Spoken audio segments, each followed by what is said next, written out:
What was that role like? I was 20 when I was first appointed. Yeah. So as you can imagine, that's a bit of a shock to the system for any 20-year-old. And it meant so much to me because before that, I'd been working with communities in a very, very different capacity. I'd been working with communities on the ground in a very grassroots way. And now suddenly you're in charge of this whole country almost, Yeah, so it was a very different scope, and I was really grateful for the experience because I guess what was different about someone like me stepping into that role compared to someone later on in their career, which I think was the experience of a lot of the other commissioners, I got to see the disconnection between what communities talk about in regards to mental health and what was being discussed at that top level. There was a lot of consulting with people, consumers of the health system, so people that had lived experience with mental health. That was a big part of the reason I was appointed. Because you were still kind of in that community. So as a teenager, I struggled with mental health challenges pretty extensively, and I knew what it was like to be going through that health system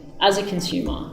And that they were at a point in government where they really valued that, which I think is great. Shortly after that, the Australian Financial Review went on to make you one of their 100 most influential women of the year. So what was that experience like? It's humbling, but my love has always been doing the work. I think you can get really lost in the accolades and the awards and sensationalizing those things, but that's not really what it's about. Yeah, so I guess what sparked your interest in kind of mental health specifically?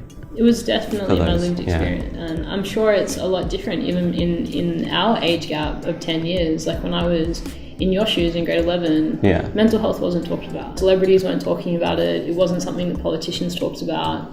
It was still very, very taboo. And as a teenager going through that, it was really jarring to have to sort of try and heal from my illness, but be a part of a community that I couldn't talk freely about it with. And I wanted to create that for people, that safe space. We are like a music-based podcast as well as mental health-based podcast. So what music are you listening to at the moment? Well, my music taste is very diverse. It very much depends on what I'm using the music for. I love like trance and glitch and psytrance if I want to let loose and go on a journey. That music really helps me do that. But I also really like acoustic music and jazz, so it's really definitely diverse. I think my music taste is kind of representative to how I'm feeling. Definitely, which I think is probably the case for a lot of people. Definitely. But if you had to pick a song right now that's your favourite, what would you pick?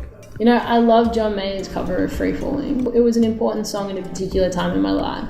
And it allowed me to believe in something that was beyond what my reality was allowing me to believe was possible. Just the way that it made me feel. What do you think the biggest kind of mental health related issue facing Australia would be at the moment? I look at this from a very different perspective because I sort of feel, after working and consulting with so many thousands of people, that ultimately mental health challenges are a symptom of a cultural issue that we're experiencing. And I think largely that's disconnection. That is feelings of isolation and loneliness, and so much connectivity in some ways, but in other ways, like how many conversations do you have in a day where you really feel like someone sees you, where they're really interested to get to the crux of who you are, and not, just scraping the surface. And I think humans crave that deeper connection.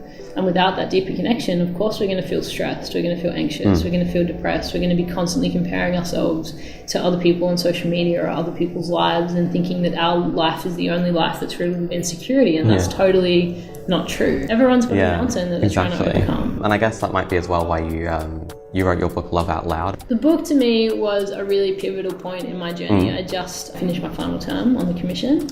It was a transitional time in my life. I was going through a relationship breakup, so I was in a very raw state in my personal life, as well as trying to figure out my professional identity, and was reflecting. I'd worked with a lot of people in those first 6 years of my career, like tens of thousands of people, and when I strip all of the stories back, it was always the same need. It didn't matter if you were a 15-year-old guy that lived in the city who struggled with social anxiety, or you were struggling with a drug addiction in a community in Central Australia. When it really came down to it, every person that I ever met in that time just wanted to be loved and just wanted to have a sense of it's okay and I'm enough, and to know how to express themselves and to know how to build stronger connections and more meaningful connections and believe that your dreams are a reality. Like, these things are so human.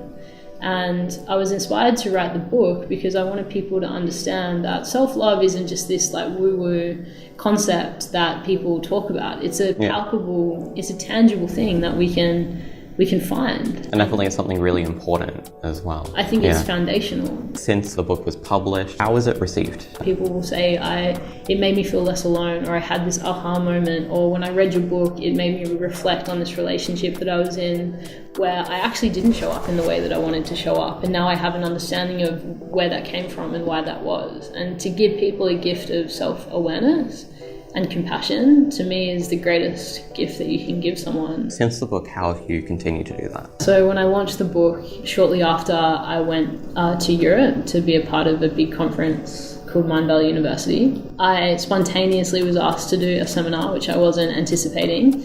And I presented the seminar, and actually a business contact, we realized that there are a lot of synergies in our vision and decided to come together and establish a business partnership. He's an amazing strategic mind, and I love working with him. Getting really clear about where do we want to take this message, because it's more than a book, it's a movement. And how do we bring that to the world? How do we scale that to the world? And our vision statement is to facilitate the world's largest love-based movement by 2020, which is ambitious. But the reason that we chose 2020 is that's said to be when mental health will be the leading health epidemic the world's ever seen. Now that's a scary statistic, right? Exactly. And there's so much energy that goes into that fear of, suicide's the highest it's ever been. Loneliness is the biggest symptom of the Western world. Well, who's getting people to think about, well, what does it look like if we actually set a standard and an expectation and say we do have the resources, we do have the connectivity, we do have the type of leadership that makes a compassionate world possible, and we can work together to create that.